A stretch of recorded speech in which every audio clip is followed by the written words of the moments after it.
অপেক্ষা প্রতিটি সেকেন্ডের। হাসপাতালের করিডোরে অস্থির পায়চারি করছেন এক স্বজন। অন্য প্রান্তে একটি সচল কিডনি নিয়ে অ্যাম্বুলেন্স আটকে আছে শহরের অসহ্য যানজটে। সাইরেনের শব্দ ছড়িয়ে বাড়ছে উৎকণ্ঠা।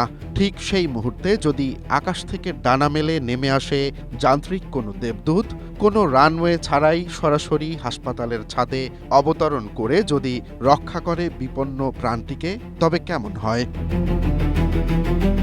শুনতে অসম্ভব মনে হলেও এক বিস্ময়কর বাস্তবতা নিয়ে আসছে ব্রিটিশ স্টার্টআপ আর্ক অ্যারোসিস্টেম। দীর্ঘ ৬০ বছর পর তারা পুনর্জন্ম দিয়েছে এক বিস্তৃত প্রযুক্তিকে, যার নাম পেগাসাস। এটি এমন এক জাইরোপ্লেন যা হেলিকপ্টারের মতো খাড়াভাবে উড্ডয়ন ও অবতরণ করতে পারে, কিন্তু পরিচালন খরচ সাধারণ হেলিকপ্টারের তুলনায় একেবারেই নগণ্য। সিএনএনের প্রতিবেদক ইয়াসমিন সাইক্সের প্রতিবেদনে উঠে এসেছে বিস্তারিত। সাধারণ জাইরোপ্লেনের উড্ডয়নের জন্য রানওয়ের প্রয়োজন হয়, কিন্তু পেগাসাস তার বিশেষ নকশার কারণে হেলিকপ্টারের মতো সরাসরি উপরে উঠতে পারে। এর সবচেয়ে বড় বৈশিষ্ট্য হল অটো রোটেশন প্রযুক্তি। হেলিকপ্টারের ইঞ্জিন বিকল হলে তা উচ্চ দুর্ঘটনার ঝুঁকিতে থাকে, কিন্তু পেগাসাসের উপরের রোটরটি ইঞ্জিনের বদলে বাতাসের প্রবাহে ঘোরে। ফলে মাঝ আকাশে ইঞ্জিন বন্ধ হয়ে গেলেও এটি প্যারাসুটের মতো ধীরে ধীরে নিরাপদে মাটিতে নেমে আসে। আর্ক অ্যারোসিস্টেমের সিইও ডক্টর সৈয়দ মোহসিনী জানান, পেগাসাস মূলত জরুরি চিকিৎসা সেবার বিপ্লব ঘটাবে।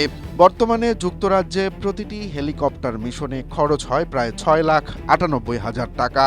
সেখানে পেগাসাসের প্রতি ঘন্টায় পরিচালন খরচ মাত্র ৩৬ থেকে ৭৩,০০০ টাকা, অর্থাৎ এটি হেলিকপ্টারের চেয়ে প্রায় ৯০% সাশ্রয়ী। এটি প্রতি ঘন্টায় ১৬০ কিলোমিটার বেগে ছুটতে পারে এবং একজন পাইলট সহ ২ জন যাত্রী পরিবহন করতে সক্ষম।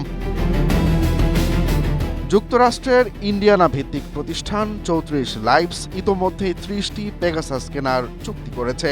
তারা মানুষের কিডনি দ্রুত এক হাসপাতাল থেকে অন্য হাসপাতালে পৌঁছে দেয়। বর্তমানে এ কাজে চার্টার জেটে যে খরচ হয়, পেগাসাস ব্যবহারে সেই খরচ নেমে আসবে ৫ ভাগের ১ ভাগে।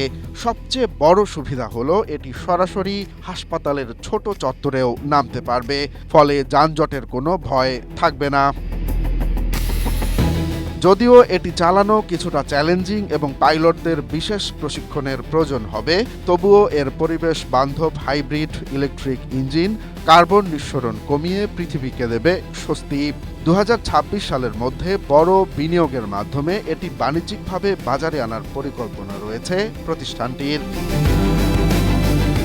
আকাশের এই নতুন কিংবদন্তি যদি সফল হয়, তবে হয়তো অদূর ভবিষ্যতে আকাশপথে চলাচল সাধারণ মানুষের নাগালের মধ্যে চলে আসবে। তখন আর যানজটে প্রাণ হারাবে না কোনো মুমূর্ষু রোগীর। Romance Talukdar, Asia post.